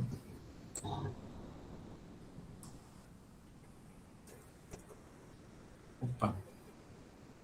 E aí, né, a gente falou de entreletra, falou de kerning, falou de tracking. Vamos explicar o que é kerning e o que é tracking. Kerning, quando a gente está falando de kerning, a gente está falando de espaços entre pares específicos de letras. Então, aí tem um exemplo aí de alguns pares, W e A, Y e A, T e A, T e R, enfim. E aí eu puxei, eu coloquei essa palavra aqui, avaria, só para a gente ter uma visualização. Então, nessa daqui de cima, eu acho que o Google Apresentações ele já ajusta isso normalmente. Então, eu tive que dar um truque aqui para vocês verem isso melhor. Mas nesses pares aqui, se a gente estivesse respeitando aqui o fim, né, do espaço do glifo aqui do A, respeitando o fim do espaço do glifo do F, respeitando o fim do espaço do glifo do A, a gente teria mais ou menos isso aqui, ó. Então, vocês veem que aqui a gente tem espaços menores e aqui a gente tem espaços maiores, porque essas fontes não estão se invadindo, né? Mas qual é o problema disso? Elas têm que se invadir para a gente ter uma aparência mais agradável, né? Porque aqui a gente tem uma diferença de espaço muito grande. Então, quando a gente está falando de kernel, a gente está falando de pares específicos de letras. Então, nesse caso aqui do A e do V, eles teriam que se invadir um pouco, né? Um invade o espaço do glifo do outro. O Sigus, ele tem um outro esquema em que ele vai mostrar isso. Vou exibir de novo para vocês. Antes de eu exibir, deixa eu falar do tracking. Que aí eu vou na página dele e mostro como é que ele desenhou o kerning para vocês verem. E o tracking, então se a gente está falando que o kerning é o espaço entre pares específicos, o tracking é geral, ele é global. Então a gente está falando, você pode mexer no tracking de uma palavra, você pode mexer no tracking de uma linha, você pode mexer no tracking de um parágrafo, enfim. O céu é o limite. E aí, vocês veem aqui que aqui a gente tem a palavra normal, né, com espaçamento normal, e aqui ela está com um espaçamento maior entre as letras, né? Isso daqui, então, é um tracking. Eu acho até que isso tinha lá no site que eu estava mostrando para vocês do VFonts. Depois eu vou voltar lá também para a gente ver o tracking daquela fonte que eu exibi. Mas aí, vou mostrar para vocês agora a página do livro dele, em que ele mostra aqui, ó. Deixa eu até acender a luz aqui, porque eu acho que vai ficar melhor de ver. Ele traz essas duas palavras aqui, essa mesma palavra aqui, ó, voltar. Aí aqui, ó, vocês veem que cada letra tem seu espaço do glifo aqui, cada uma está respeitando. E aí a gente tem espaços que são tranquilos aqui, ó, esses dois aqui, né? Não tem nenhum problema aqui, mas a gente tem esses espaços aqui, ó, que são bem mais desagradáveis, entre o V e o O, principalmente, um espaço muito grande aqui, e aí ele vai fazendo isso aqui, ó, esses desenhos aqui, ó. Aí vem aqui, quebra aqui, aí vem aqui para baixo, aí tem aqui, ó, eles se invadem um pouquinho aqui também, o T e o L, o T com A também, o A invade um pouquinho aqui o espaço do glifo do G, enfim. Ele fez esse desenho aqui para a gente ver como é que o kerning funciona. E aí, deixa eu voltar aqui no VFonts para a gente ver tracking.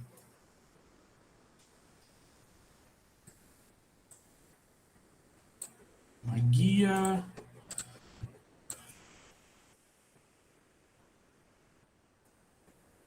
Aqui, achei. Tá aparecendo, né? Deixa eu tirar a inclinação para vocês verem. Então, quando eu mexo no tracking, ó, percebam que eu estou mexendo no espaço de uma forma mais global. Vocês veem até que ela tem essas serifas aqui, né? E aí, quando a gente mexe no tracking, ó, as serifas vão aumentando. Então, quando a gente mexe no tracking, a gente está mexendo no espaçamento de uma forma mais global. No kerning, a gente está mexendo em pares específicos, tá? Tem aqueles que estão lá no slide, mas tem outros também. Eu acho que no exemplo dele, no exemplo que ele colocou no livro, isso está... Aquele voltage lá, tem pares que são bem comuns também. Você quer mostrar o kerning no InDesign, Aline? Acho que agora é o momento. Eu acho que seria bom para mostrar, porque quem é a pessoa da consoante? Qual o nome? Eu fico aflita. Thalita. Isso.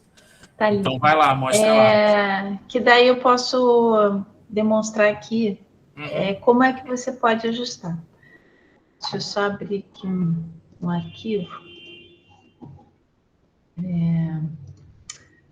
Vou abrir um que eu tenha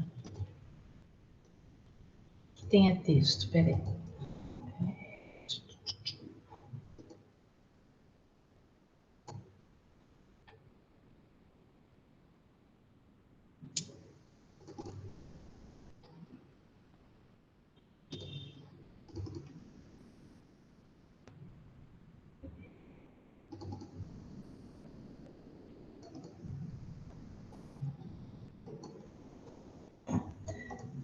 Deixa eu compartilhar a tela aqui, peraí.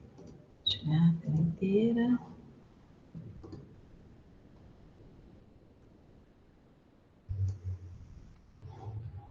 Tá.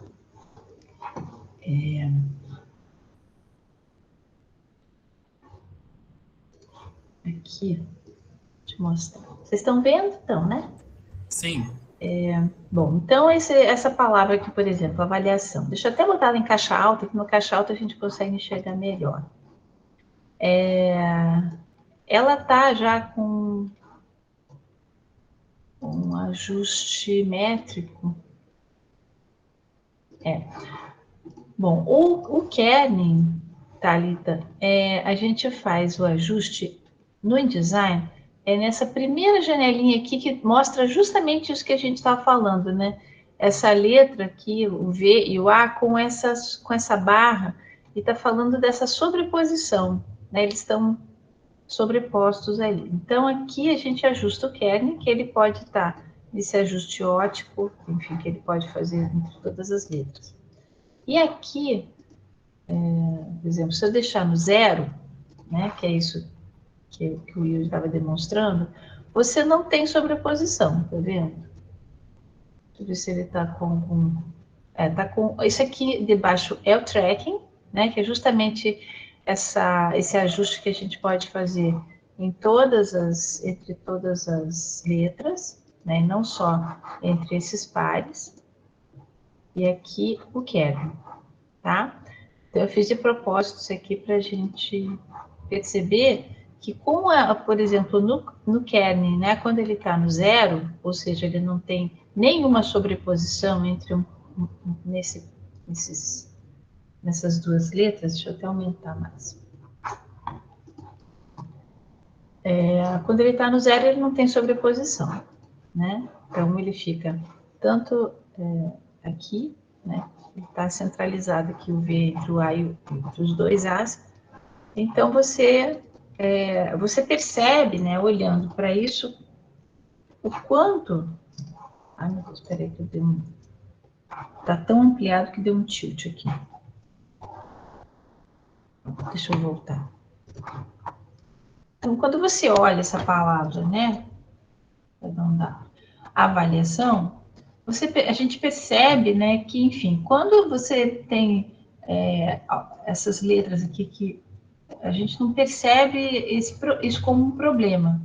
Mas aqui sim, né? Parece que essa letra está rompida ali, né? Essa textura que a gente precisa que seja equilibrada. Então, como é que a gente faz? A gente pode vir aqui, simplesmente pedir um ajuste ótico desse kerning, tá? Que é o que normalmente eu trabalho. Quando eu crio um estilo no InDesign, normalmente eu já jogo lá no ajuste ótico, que eu acho mais confortável. No ajuste métrico, que eu vou botar nesse outro aqui, ele é muito próximo, né? Aqui a gente vê o ajuste do kerning métrico ficou em menos 80 e no ajuste do kerning ótico ficou menos 78. O que isso quer dizer, né? Que a gente fez um aperto para haver essa sobreposição entre esses pares, entre o A e o V, para que justamente nessa sobreposição a palavra toda tenha uma unidade, que é isso que a gente busca nesses ajustes, né, tanto de tracking como de kerning, mas principalmente de kerning, é que a letra não tenha, que a palavra não tenha esse esgarçamento, né, que ela tenha uma unidade, para que até vocês já devem ter tido essa impressão, que às vezes tem umas palavras que a gente escreve que parece que elas não estão escritas, né? Parece que a gente não consegue ler aquela palavra em determinada tipografia. E isso também acontece com esses ajustes entre essas algumas determinadas letras. Aqui a gente pode ver entre o A e o C, para mim, pelo menos, tem uma ruptura aqui também, né? Então, por exemplo, quando eu colocar isso tudo aqui no ajuste ótico, ele faz, por exemplo, aqui entre o A e o C, ele diminui um pouquinho. Estava no 0, agora com o ajuste óptico, né, do kerning, ele botou em menos 33. Tá? Aqui, ao contrário, ele abriu um pouquinho. Abriu para 10. E aqui também menos 33. Por quê? Porque essa é uma letra redonda. E aqui ao lado, na curvatura, a gente tem uma letra em diagonal, que é o A. Então, esse espaço aqui em cima, né, é diferente de quando você tem duas letras retas. Então, quando você tem uma letra curva e uma letra inclinada, né, uma letra na diagonal, a gente precisa de uma distância menor. Aqui onde a gente tem a terminação da letra C, que é reta, é como se fosse, né, uma letra reta, entre uma reta e uma diagonal, a gente vai ter o kerning ajustado normalmente, assim, até um pouquinho positivo, né, com valor 10. E aqui, de novo, né, entre uma curva e uma inclinada, uma diagonal, o menos 33 aqui, tá? E esse ajuste, ele é feito aqui mesmo, tá? É nessa janelinha que é o kerning, tá escrito ali, tá? Kerning em milésimos de 1 m. E é uma medida tipográfica, por exemplo, não é uma medida em milímetros, né? É uma medida tipográfica. Então, então, é milésimos de 1 m. 1 m, né, é a medida tipográfica. Quando a gente fala 1 m, vou botar aqui, né, como se fosse isso aqui, tá? 1 m é uma medida tipográfica, é a medida daquela tipografia do M caixa alta, tá? Deixa eu voltar aqui. Eu vou até deixar isso aqui aberto, sei lá, se a gente precisar ver mais alguma coisa. Inclusive, se vocês virem, é bem comum vocês lerem esse livro de design. A gente na revisão costuma chamar meia risca, travessão e tal, mas tem autores de design que vão chamar traço M, traço N, para se referir a esses traços de linhas não, de extensões diferentes, né? Então, um traço M seria o travessão, um traço N seria a meia risca, enfim, tem isso aí. Vou voltar aqui para a nossa apresentação e aí a gente começa a falar de entre palavras. Eu lembro que na primeira aula algumas pessoas perguntaram, a Aline mostrou um artigo que estava com alinhamento à esquerda. E eu lembro que algumas pessoas perguntaram por que do alinhamento à esquerda. E aí a gente disse que a gente ia tratar só nessa aula de agora. A aula 4, na aula 5 a gente pode ver também alinhamento com mais propriedade, enfim. Mas aí, quando a gente está falando de entre palavra, ela está bem ligada com alinhamento de parágrafo. Então, quando a gente trouxe esses dois exemplos aí, alinhamento à esquerda e alinhamento justificado, quando a gente tem alinhamento à esquerda, a gente tem uma entre-palavra uniforme, porque o que acontece, né?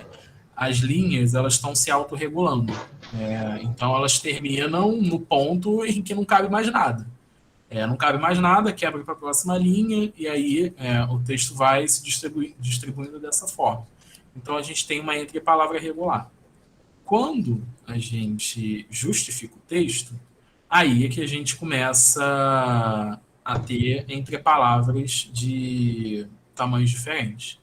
Então, vocês veem aí que na primeira linha, aquele espaço ali antes do como já é um pouquinho menor. Na terceira linha, a gente tem entre-palavras gigantescas. Enfim.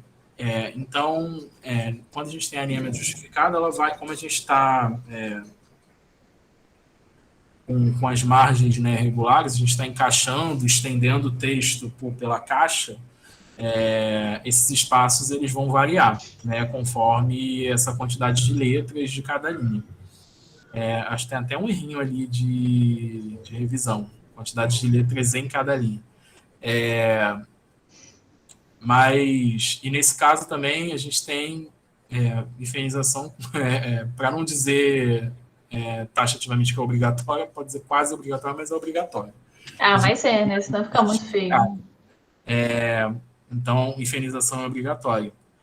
E aí a gente consegue controlar entre palavra, né, melhor. Senão a gente fica com esses rios, né, caminhos de rato entre palavras aqui que são bem, bem desagradáveis, né? E aí eu trouxe eu trouxe uma historinha aqui para vocês. Aliás, antes de eu entrar na historinha, só para comentar também que algo bem interessante da entrepalavra é que ela dita o ritmo de leitura. Então, se a gente tem uma entrepalavra mais apertada ou até uma fonte mais condensada, a gente lê mais rápido. Então, a gente passa pelo texto mais rápido.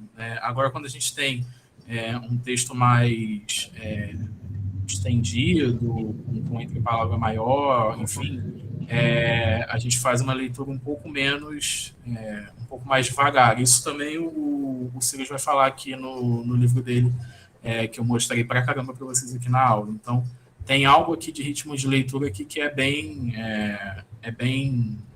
interessante também, principalmente se vocês conseguem fazer esse teste com colunagem, né? Então, colunas lá, vocês leem colunas muito mais rápido do que vocês leem texto corrido. Então, quando a gente está falando de ritmo de leitura, isso daqui também tem um papel super interessante que pode ser pensado aqui, né, para a gente trabalhar um livro. E aí, vou contar uma historinha aqui para vocês, que é desse livro aqui. Vou até acender a luz de novo. Não vou parar a apresentação porque a historinha está no slide. Mas é desse livro aqui, ó, que é super antigo. Eu guardo ele até numa pastinha de plástico, porque, enfim, ele é uma raridade. É esse livro aqui, ó. Ensaio sobre o livro de qualidade, do GP Michel. Ele está todo surradinho aqui, é um livro bem, acho que é da década de 40, enfim.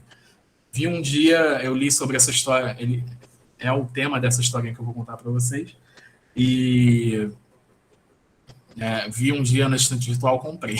Aí ele fica aqui guardadinho aqui, até o momento em que eu vou saber francês para ler o livro. Agora eu não sei.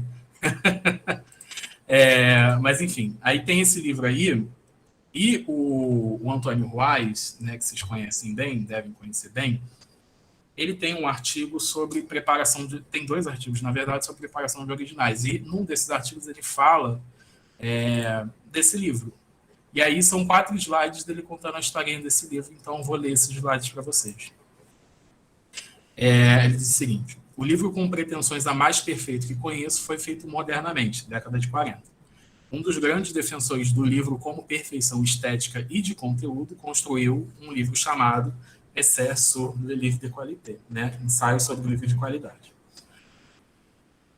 Ele próprio, VP Victor Michel, que é o autor, compôs, revisou e imprimiu o livro.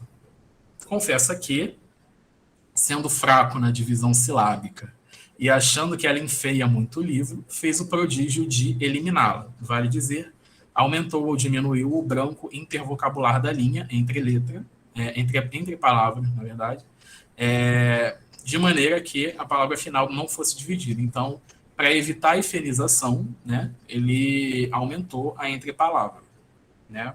Ele não gostava da efenização. Esse livro parecia quase perfeito, mas apresentava uma imperfeição visível, o chamado caminho de rato, porque abria espaços em branco como decorrência natural. Este é um dos defeitos gráficos mais feios que se possa imaginar. Assim, a busca da perfeição levou o impressor a uma imperfeição de que ele se penitenciou depois, reconhecendo que ela enfeava mais o livro do que a outra, né, que seria a efenização. E aí eu vou mostrar para vocês, assim, eu não sei se vai ficar visível na minha tela, mas ele tem uns caminhos de rato aqui que são pavorosos, assim.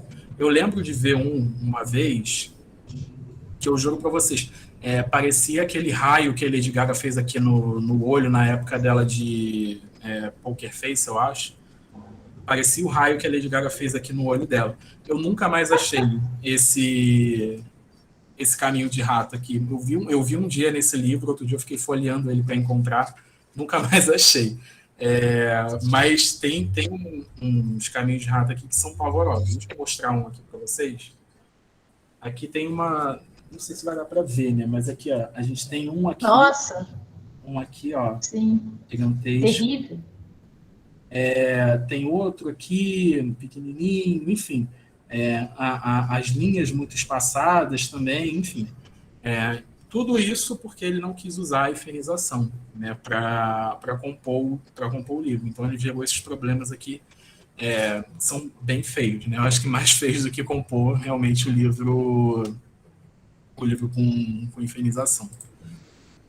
Então, uma historinha aqui só para a gente trazer alguns aspectos históricos também, que é super legal. E aí vamos voltar, a gente já está se encaminhando para o final. E aí a Aline trouxe esse slide aqui. Bom, então, assim, né, mas para a gente fechar essa coisa da tipografia, das variações que a gente pode ter, e por isso que eu fiquei tão encantada com nesse site que o Yuri nos apresentou, e no Helvética, né, esse documentário que eu falei para vocês, uma coisa que me marcou muito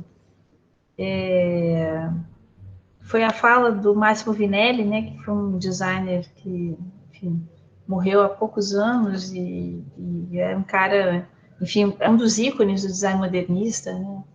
E ele falava que ele trabalhava assim com no máximo seis famílias tipográficas e que ele não precisava de muita coisa além da Helvética. Por que ele falou isso? Claro que tem o rigor maluco dele, né? Que ele desenvolveu toda a ideia, né, de projeto, enfim, e era genial, enfim, dentro da sua especialidade. Mas porque algumas famílias tipográficas, né, como a Helvética, elas oferecem para a gente muitas variações no seu desenho. Né? Então, o que ele quis dizer com isso é que ele até diz isso no documentário, você pode falar de eu te amo, em Helvética ultralight e ser super romântico, ou você pode falar eu te amo na Helvética bold e ser aquele amor assim, violento. Né? Então, dependendo do peso da tipografia, você vai dar um caráter diferente ao seu texto. Mas que você pode usar, né, tendo uma família tipográfica bem desenhada, você tem uma série, né, muitas variações que você pode usar para determinadas enfoques ou características que você quer dar no seu texto, né? E aí eu trouxe por aí.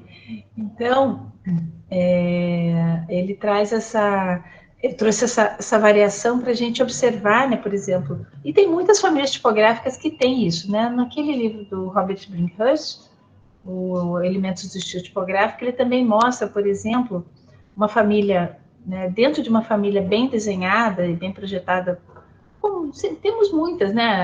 A própria Garamond, a Bembo, a Minion, são tipos que têm ramificações, né, desses desenhos, dessas variações tipográficas, muito amplos. E quanto mais completa a família tipográfica for, mais fácil é a gente trabalhar com ela, né, nessas variações necessárias que a gente precisa no texto. Então, aqui nós temos a variação de peso, né, ou seja, da Helvética New e Ultralight, depois a Light, a Regular, a Medium e a Bold. Temos muitas outras. Para vocês terem uma ideia, eu tenho uma Helvética New que ela tem 51 variações. Né? Então, você praticamente não precisa de mais nada na sua vida. Né? Mas, mesmo assim, a gente tem um monte de tipografia. Né? E, a postura, né? Ou seja, o itálico, né? Que no caso da Helvética é oblíquo. Está aqui itálico, mas na verdade está errado, né? Porque é oblíquo.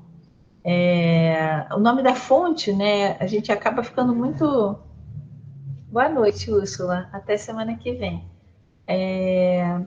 A gente fica muito atrelado, às vezes, ao que o programa nos oferece, né? De nomenclatura. Mas aqui, nesse caso, né? A Helvética, ela não muda o desenho da fonte, então a gente considera oblíqua. A Helvética Light oblíqua, a Light itálica, regular itálico, e a largura, né? Quando a gente fala, né, que o Yuri nos mostrou naquele site, da largura da fonte, ou seja, se ela é condensada, né, como essas duas, e tem a possibilidade dela ser estendida também. Não tem nenhuma aqui com desenho estendido, mas tem essas duas.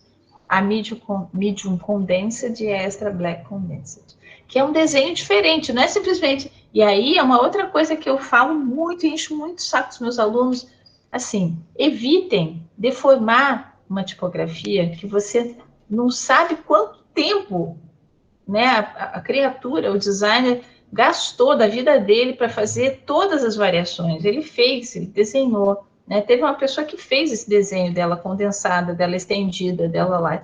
Então, assim, eu não tenho essa tipografia bold, vou botar um contorno, vou botar um stroke na letra. Gente, não façam isso, porque não dá certo. Da mesma forma, eu vou condensar ela, né? Vou apertar ela, condensar. O programa dá essa possibilidade, ele dá, mas não quer dizer que você tem que fazer, porque você vai deformar o desenho da letra, né? Então, é isso aí. Elas existem, né? Essas variações existem como desenho. O Word permite, inclusive, que a gente condense e expanda uma fonte. Depois eu posso mostrar para vocês. Mas fica péssimo. Filmar o desenho. Fica péssimo.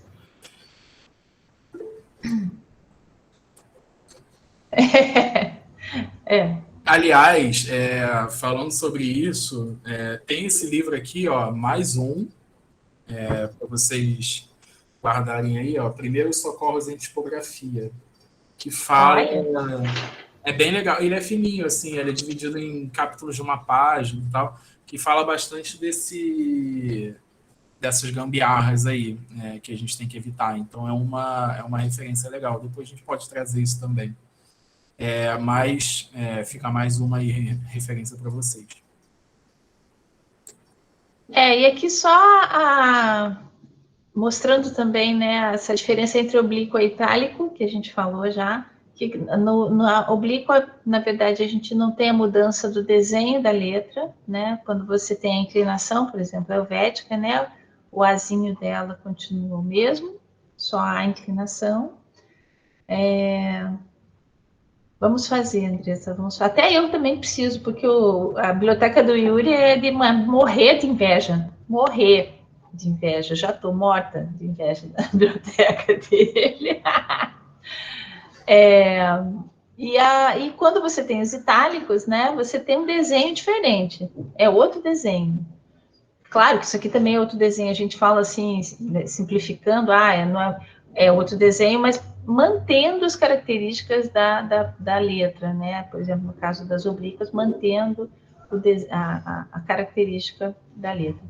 E no caso de outras tipografias, você faz um outro desenho, mas modificando, né? Por exemplo, o A é a coisa que mais muda, né? Que a gente percebe a maior mudança, enfim, desse desenho. Mas todas elas mudam, na verdade, quando você tem o desenho da tipografia no itálico, né? Todas essas...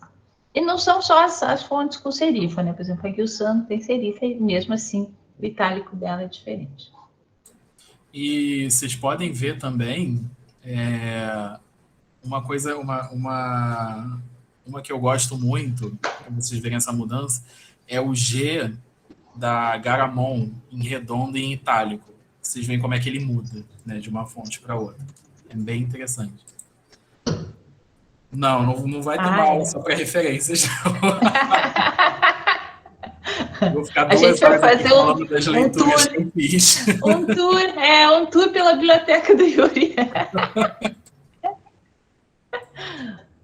Mas a gente compila aqui para vocês todos esses livros que a gente veio mostrando aqui, faz um apanhadão para vocês consultarem depois. E aí, deixa eu só ir para o Word, para a gente encerrar, para mostrar essa coisa do condensamento. Deixa eu compartilhar aqui. Eu fiz até um exemplinho com uma palavra, que eu acho que vocês vão reconhecer esse problema. Opa! Não estou encontrando o Word aqui. Eu acho que eu tenho que colocar a tela inteira.